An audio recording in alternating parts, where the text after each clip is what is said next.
Thanks for checking out our podcast. If you are interested in learning more about writing, go check out our syndication page, seriouswriter.com, where you can find resources, articles, videos, topical classes, and the Brew and Ink podcast. Again, seriouswriter.com. We thank you for listening.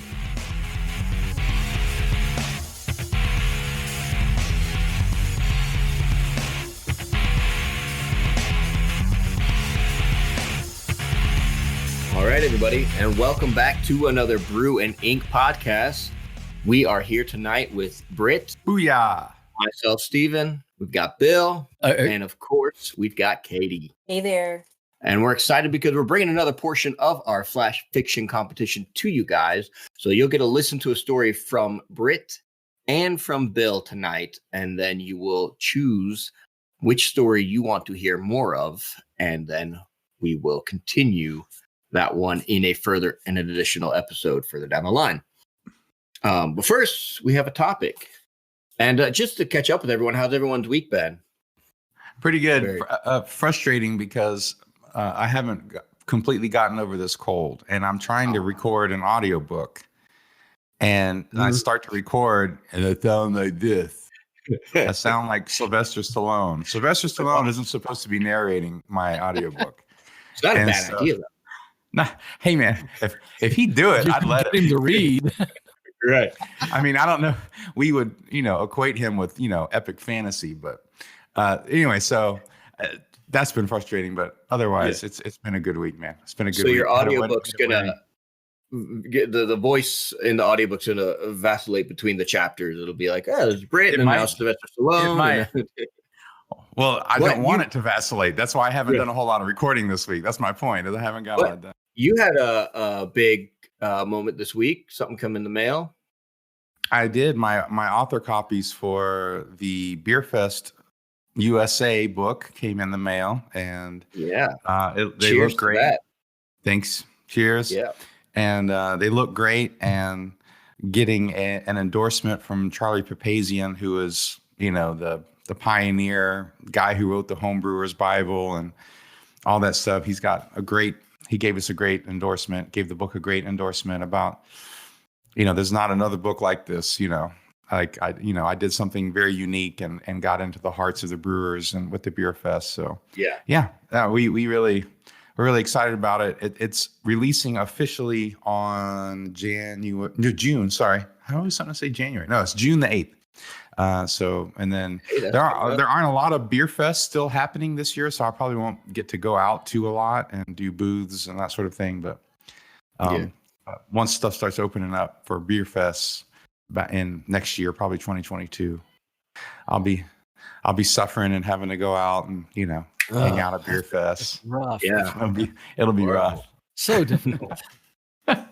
Awesome. Well, our topic tonight is, what type of resources or online sources do we like to read during the week to either A, because it interests us, or B, because it helps us either in our writing or helps us in our content creating if we're posting on like a blog or social media, something like that. And so I'll start. One of the first places I like to go to recently has been comicbook.com. Love to go there and catch up on. They'll always have something for the Marvel, Disney Plus shows, movies, and things like that. They'll give you behind the scene things, so you get to learn more about characters and different, how they shot something or did something get delayed. And I just find it cool because it's a lot of what we talk about on here are some of those Marvel shows when we do our Interbrew reviews, and so it's kind of cool to get more detail. That's where I'll look sometimes to dive deeper and be a little bit more knowledgeable about some of these characters that may only be, known by name in the show. But if you look at it, you're like, oh, wow, this character is actually way deeper in the overall Marvel universe. So that's one of my places I like to go to. And it's easy to share different articles and things like that from comicbook.com. But you guys have anything that you like to you gravitate towards? Do you find yourself on daily or weekly? I find myself rabbit trailing online frequently. Yes, And I'll probably usually, a better way to describe it. Yeah, I'll save one of those articles, at least one or two a week, if I don't have the time to read them right then, and catch up on them as soon as I can, or when I take a break. And this week, for example, it's usually historical stuff that I gravitate. When you asked this question, I thought, what is it that gets my attention? It's almost always the historical stuff. And I'm probably going to wind up writing a historical novel about the early 20th century or something someday, because I tend to gravitate to that time period. And I think it's the Industrial Revolution and all the events and happenings and the changes in society at that time that really kind of intrigue me. But this week, for example, it was an article, and I don't know if it was the Guardian or the New Yorker or something like that. It was some paper I usually wouldn't read, but it was an article that was a really good article about a woman who became, if not the first, one of the first automobile race drivers in the world. And she was, well, not if not the first female automobile race drivers in the world, 1909, doing, long distance racing. And of course the car companies back then, that was, if their car survived a journey like that, it was a big advertising tool for them. So that's how this whole art of car companies funding racing began. And it's fascinating stuff. You did really good. Yeah, it was excellent. And that kind of stuff, like I said, I rabbit trail to that, and I go to that, and it's fantastic. And I think that type of research really does reflect in your writing a lot too, because you like to do a lot of historical stuff, or you like to do things that are historically accurate, and I can see why that would fall into your rabbit trails, because that's the type of interest, and that's really kind of what this topic is about, is like figuring out that your interests play a lot more into your writing than you may give your random rabbit trails credit for. A lot of times you'll be like, oh, I never thought about this technology, that you happen to just be reading something about Elon Musk. That's probably another one of mine. I like to follow certain people as well on like Twitter or Instagram. So I'll follow Elon Musk. I'll follow a lot of these scientific guys, Lex Friedman and things like that are on the cutting edge of like AI and things like that, because I'm very interested in sci-fi and writing sci-fi. So it helps me go on that path. How about Britt? You have any ways that you like to really do this? Well, I've got a recent one. I mean, I read a lot, so it's a little bit of everything, history and fiction and stuff like that, nonfiction. But what I've been doing the last couple of weeks is I've finally gotten into this groove of, or I'm trying to get into the groove of reading one script a week. So I have a bucket list thing. I want to write a script one day. Like one day I want to just write one. I don't even know if it's going to be good. But for me, the obstacle, the hurdle is the format, the scripting format, right? Like I don't naturally think in the format that a script is in, right? I mean, I write novels, and I think I can do dialogue well and that sort of thing. So I think the way I do things and the way I think would translate to a script, but the format of it kind of trips me up a little bit. So, I mean, I've done a little bit of research over the years for it, but one of the things that I read was someone who said that he would just read a script a week. That's what he would do. He would just download a script or buy a script or whatever offline, and then he would just read one a week. So I'm on my second script. So I did The Princess Bride, and I'm reading As Good as It Gets right now. So I'm trying to get scripts of movies that I know really well. Like I probably know half the lines already. So again, I'm just trying to get the format, the structure, so that I know, cut to, dissolve, whatever, all the different things that they do. Because it's different. It's just a different way of thinking, I think. So setting up the scene, interior, exterior, stuff all like of that. Right. So where are you finding, like, what resources are you going to get these scripts where you can read right them? now, you just Google free scripts, and there's some free ones that you can download, a PDF or whatever. Gotcha. And I mean, there's some that you can download and pay for, and they might be better quality or the better ones or whatever. But again, I'm just trying to get into the mindset of connecting what I see on the screen with what somebody wrote down. You know what I mean? Like, what did they write down? And then And what was that sort of process? And so, yeah, it's kind of like an extra thing that I'm doing. But I read, like I said, Yeah. history books. I was a history major first. I read history. I'm trying to read, I try to read history or nonfiction in general, and switch back to challenge myself with something different in fiction that that I might like and kind of get something from too. So yeah, that's what I do. Very cool. Yeah, and I think that's um kind of how this works. Is it's going to be different for a lot of people, and sometimes it'll be random. Like for me, it's a lot of times when I swipe all the way left on my phone, it'll just give me a list of articles that it thinks will be interesting to me, and I'll just go through that. That's like my wake up routine, kind of like, oh, what's going on, in entertainment today or the news today. But a way that you can be a little more focused in on it is this thing called Google Alerts. You can go into your Google and you can pick keywords or topics that you set as an alert, and anytime there's an article that comes out online somewhere, it will send you an email with everything that was related to that topic or that hashtag or keyword. And that's a great way to really kind of hone in. If you're thinking, okay, I'm going to write, just about a certain person or maybe something that's being developed, you can then specifically put that in. Another great resource, Reddit. Reddit's a great place to find different deep dives into specific topics. Katie, do you have anything that you like to read? I think along the lines of Bill's answer, I like real stories, especially long form ones. I'm really into a lot of what Jalopnik posts, which is funny. It's like it's a car website, and I think it's a magazine. And one of my favorite authors actually does articles there fairly regularly. Maggie Stiefvater, should you be listening, I would buy a book on your car essays and short stories and everything in a heart. Just got to throw that out there. I think you had mentioned her before, and I like the have way that she probably in the same really context. characterizes cars. She's a very talented author and absolutely knows what she's talking about in that field.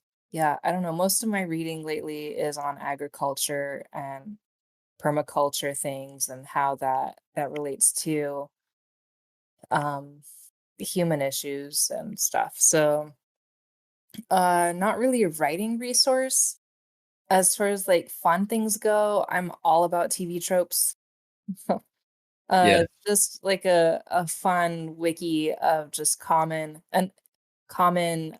ideas and concepts in stories. And there's nothing wrong with having your work or your characters fall in line with some or even many tropes, but it's just I love seeing the common themes in different stories. And I'd say like that kind of falls into my interest with the Jungian archetypes and stuff in story. There's just a lot of interesting material there that just I don't know makes me feel good. And yeah, some of some of it influences what I'm writing about. So yeah, that's my two Good. cents. Yeah. And hopefully for our faithful listeners, you guys, hopefully that maybe sparked some ideas for you or some new places where you can go and do research. Obviously, Google is always going to have everything you want or need to find. A library. I used to love going to a library to do all kinds of research. If you have that available to you at this time, whatever you can do to get those creative juices flowing and to find yourself in a place when you're writing during your writing times, you're like, wait, I'm a little bit more knowledgeable about this topic, or maybe this topic found its way into my story simply because I was watching it. I saw it in a movie or I was reading about it on some nonfiction article or something. So yeah, it's story time, boys and girls. So we'll go with Britt first and give us All right. your title and your theme. And you can give us a little pitch too if you want. All right. I really, I mean, not too much. It wasn't like I stayed up all night, but I really wrestled with, what to go with, because I had a couple stories, but a couple ideas, but most of the ones I was kind of going for, I felt like I already had in my brain like an arc already for the story, which wouldn't be bad. I mean, but I wanted to do something that I thought if people did pick it, it would be something we could kind of come up with that together, right? So my kids at one point, because my daughter listens to the podcast, by the way, Elisha listens to the podcast, and she's so encouraging and awesome in a lot of ways. But so we were talking about it with Micah and Elisha, especially. Maybe I think Hosanna was part of it too. We were talking one night about story stuff and everything, and they were like, "Hey, Dad, have you ever thought about doing like a larger universe and have different stories in that universe and just do that on the podcast? Like instead of switching it up, like if you just kind of kept in the same universe and did sequels." And I thought, well, we kind of set up, the hero is a 4-letter word to have a sequel. And so I was just kind of playing around with that in my brain, and I just kind of landed on it. I said, what if we just did a sequel? What if we just did a sequel to hero is a 4-letter word? And I don't know where, I mean, I can set it up and kind of get it moving, but, then it would be fun to see where it would go. And I thought, especially with Bill being a part of the podcast now, it would be kind of a fun way to see what he would bring to the Western sort of motif. You give a fresh new twist. Yeah. And so anyway, so that's what I did. It's called Not a Hero.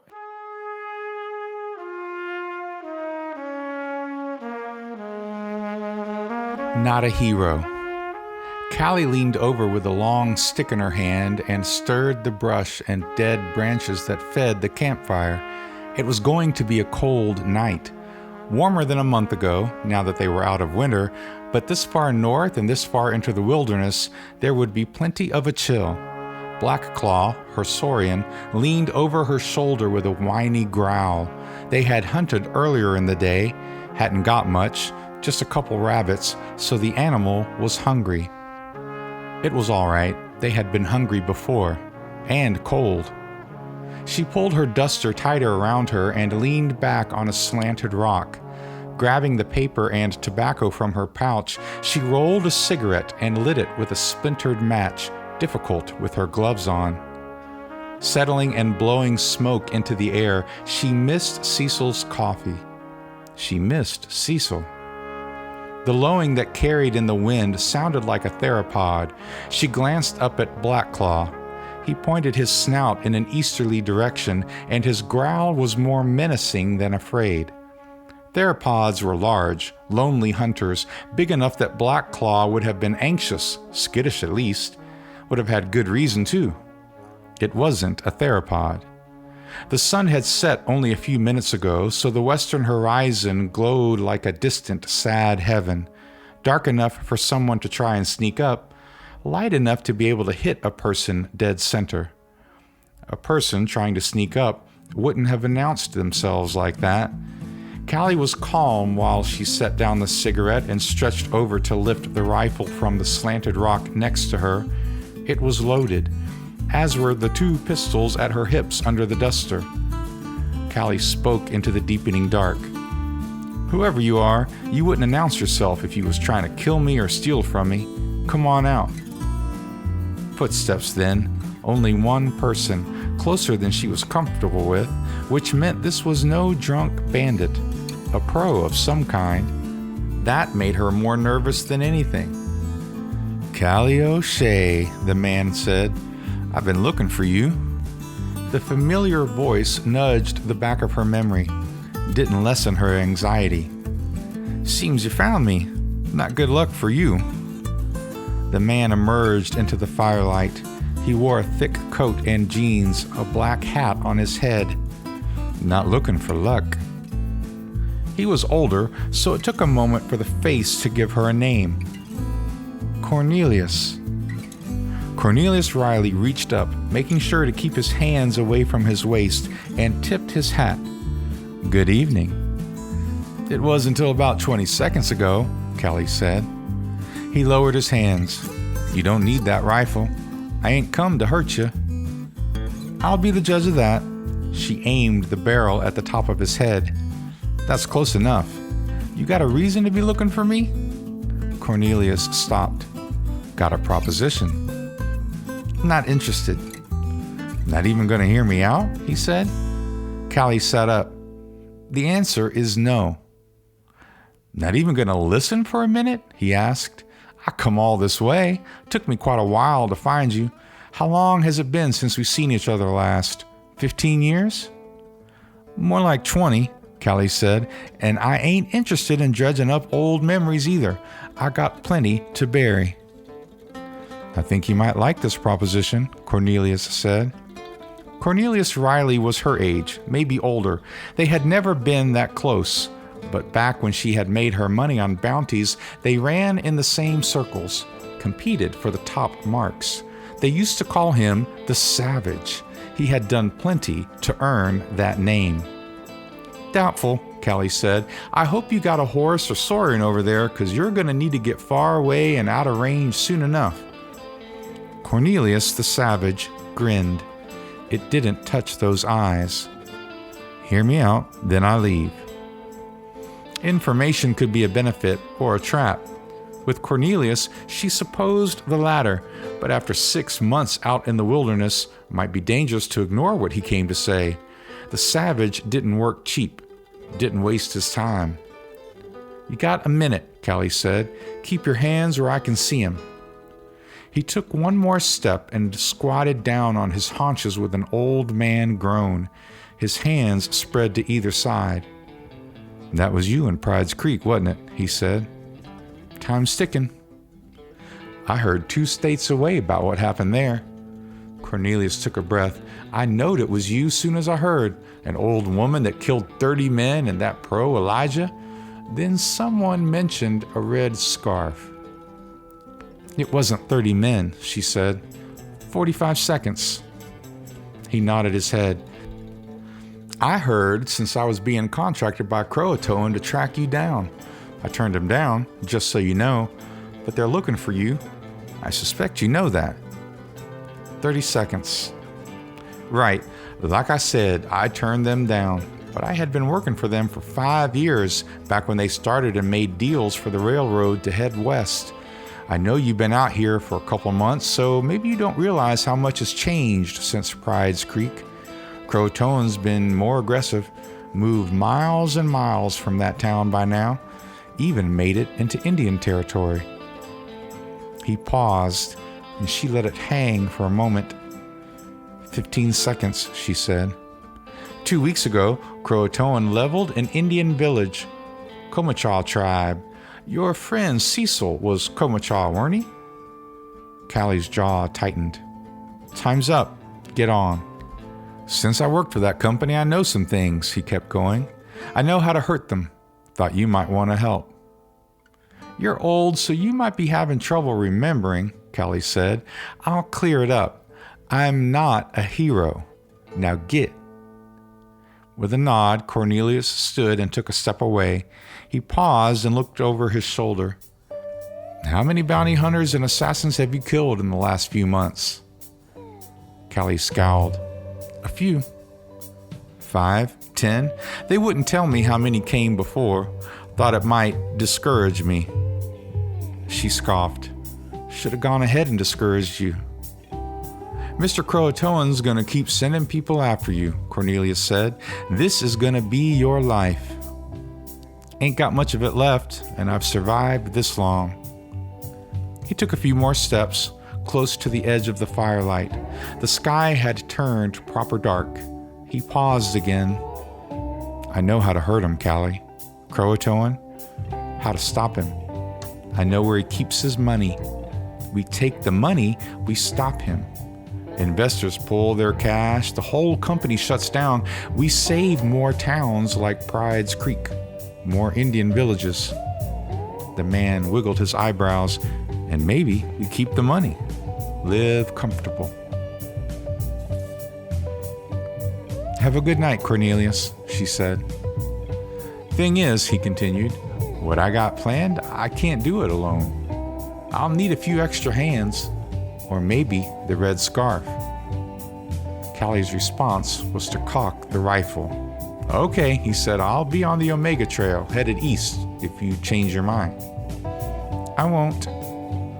With a final nod, Cornelius the Savage Riley sighed and walked away. The sound of his footsteps faded too quick, so she sat with her ears tuned for an hour or so until she could relax. If the man had wanted to kill her, he wouldn't have come to talk. He knew her too well to give her any warning. Those others hadn't been so smart. The others. There had been 8 of them, in fact. 8 that she knew about. She could travel and hide in the wilderness with the best of them, so maybe there had been more. Cecil and the Comatraw had taught her well all those years ago. She was tired but couldn't sleep. Blackclaw nudged her shoulder with another whiny growl. "Shut up," she said. "I'd have to be a complete idiot. Go back into territories where I'm wanted, my picture probably up in every 2-horse town post office, a bounty on my head, who knows how big. And I never did trust the Savage, never liked him. Nope, forget it." Callie might have gotten an hour of sleep before the sun came up. She heard every rustle from the wind, every distant groan of the night. When the sun came up, she saddled Blackclaw, packed what little she had left in the world into the saddlebags, and she headed east. Callie caught up with Cornelius the Savage, and they were on the Omega Trail by noon. Maybe she was a complete idiot.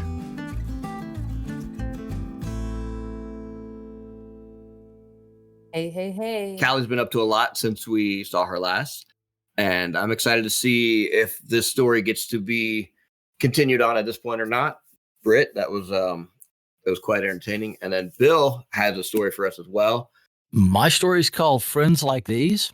I'm not exactly sure what the genre is going to be. I left this very open-ended. I mean, this could go sci-fi if we wanted to, or it could go, time travel. It could go anywhere because we're starting off with an open block of characters here that could get thrown into any kind of soup you wanted to put them in.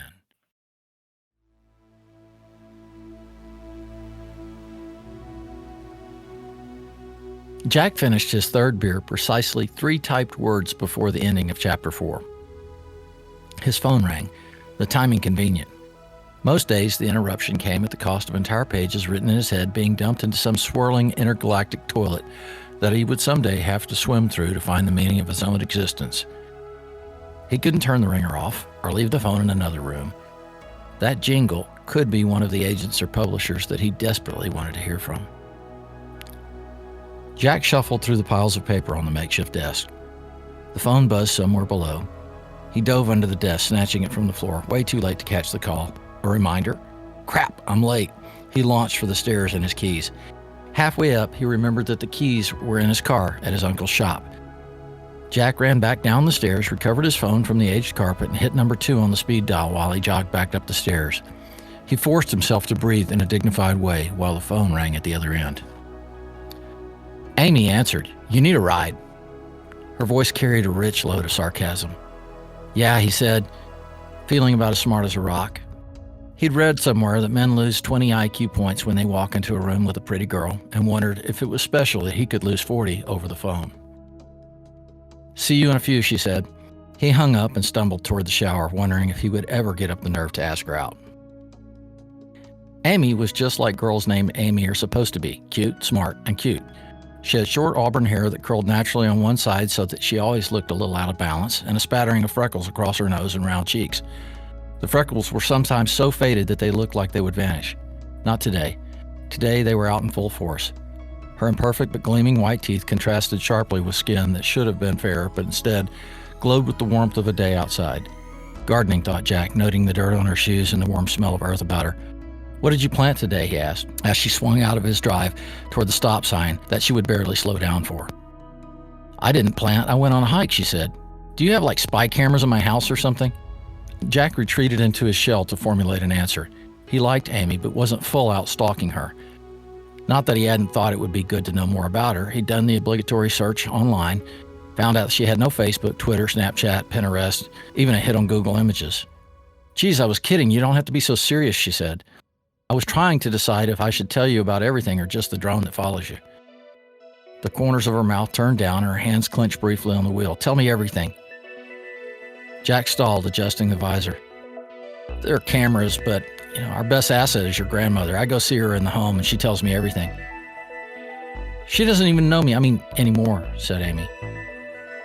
She does too. She remembers everything from when you were a kid. Jack took a deep breath and smiled, recalling some of the stories. Amy pulled the car to the curb and a full stop.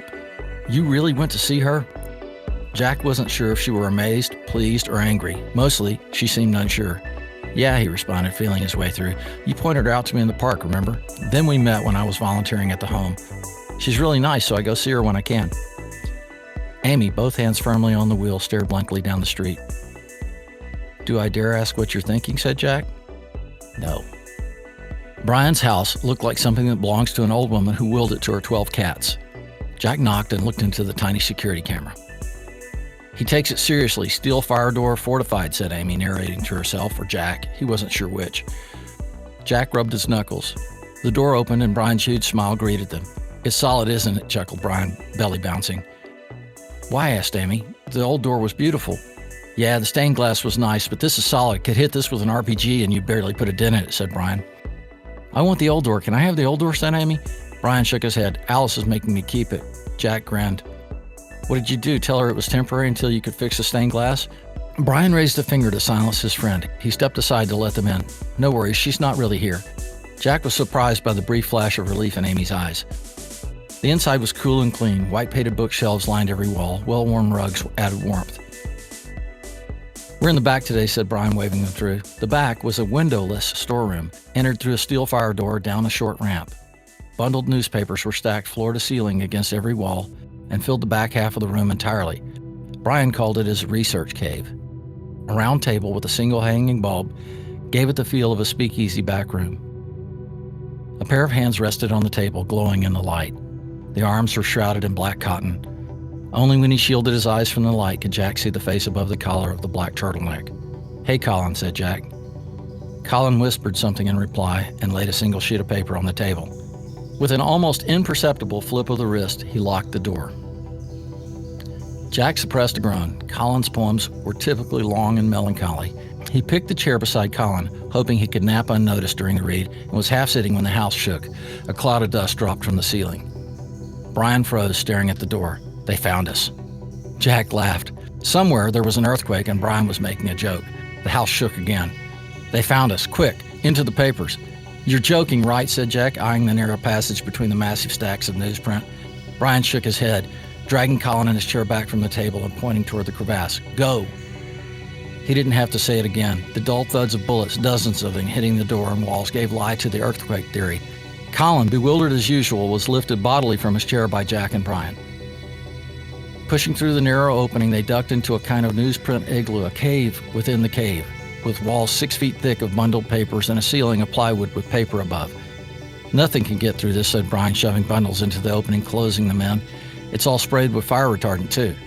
The harsh brightness of a phone gave them light. Can't get a signal here, said Brian. All fell silent for a moment. The phone light died and was immediately tapped back on. I want to read my poem, said Colin. Jack laughed. Why not? Brian, what the hell's going on? Just let him read. I'll tell you when he's done. Colin began reading. Dust settles on the velvet starlit night. Perfume of the rose bled to earth to feed the roots of sorrow and bring fresh petals to the light. Before the darkness grows and all love becomes a thought unthought. Colin didn't say it, but the way he wouldn't look at Amy told Jack the poem was for her. He wondered why he hadn't had the nerve to read his own poems. He started to open his mouth and say something smarmy. That was good, said Amy. Colin grunted something that may have been thank you, and his hands shaking in the glow of the phone. The light flicked out. It came back on. The shooting, until now heavily muffled, had stopped. Move those bundles, said Amy, her voice strangely tight. She moved to the back corner of the little cubbyhole, a pistol black and serious gleaming in her hands. Amy? Brian? What the hell's going on, said Jack. Don't tell him. Don't you tell him. I have to kill them. Got that, smart boy, said Amy, fixing her aim on Brian. The end. And there we go. See, that's it. It's wide open. We've got nervous little Colin over there. We've got Amy, who was real cute until she pulled a Not so cute firearm.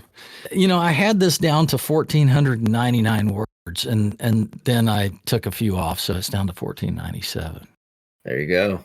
We don't know who's outside. We don't know why Brian has newspapers stacked, miles deep, and uses the old ones to build a bunker in the back of his house. We don't know why he put an RPG-proof steel fire door at the front of his house. We don't know why he has security cameras. We don't know any of that yet. We'll find out. Maybe, yeah, we'll see. Maybe people will wonder forever. So you, faithful listeners, what are you more intrigued about? Do you want to hear more about Callie O'Shea with the Western, or do you want to hear more about this intrigue of a story going on? Yeah, Friends Like These. It's up to you guys to vote, and then we'll see which one will go on to compete against the winner of the previous episode.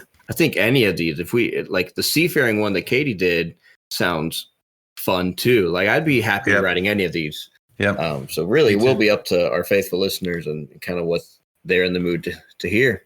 So I've been drinking some more of my own homebrew, IPA, good stuff. I know. Britt had some, and Bill had to bust something out in the middle there. Monte Albon.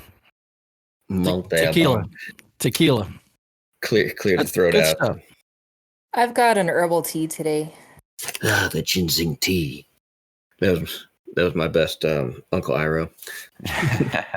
I'm going light with a Belgian white from Blue Moon. Blue Moon. And then I've got some herbal tea down here as well. Very cool. So that completes these first two initial rounds for the beginning of season 7. And once we get some votes, and then we'll know where we are going from there. We do have some interbrews that are coming up. We'll look for one for God Delivers King Kong coming up. But until then, you guys keep writing and keep listening to the podcast. And as always, raise a glass to inspiration. Or a mug. And stay inspired, guys.